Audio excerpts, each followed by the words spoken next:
Hello guys, welcome back to the channel. In this today's tutorial, I'll be showing you how to use text to speech in CapCut. Alright, the first thing you should do is open your CapCut and then import your video to CapCut.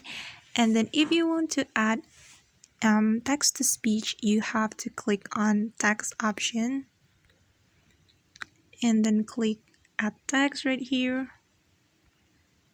and type the text that you want to add to your video like this, and then click this check mark.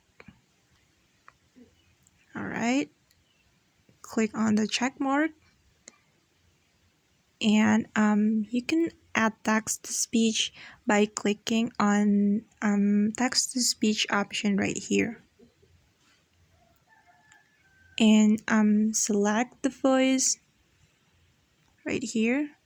There are a lot of voice that you can use to your text to speech, and I'll go with serious male right here. Just click on the voice.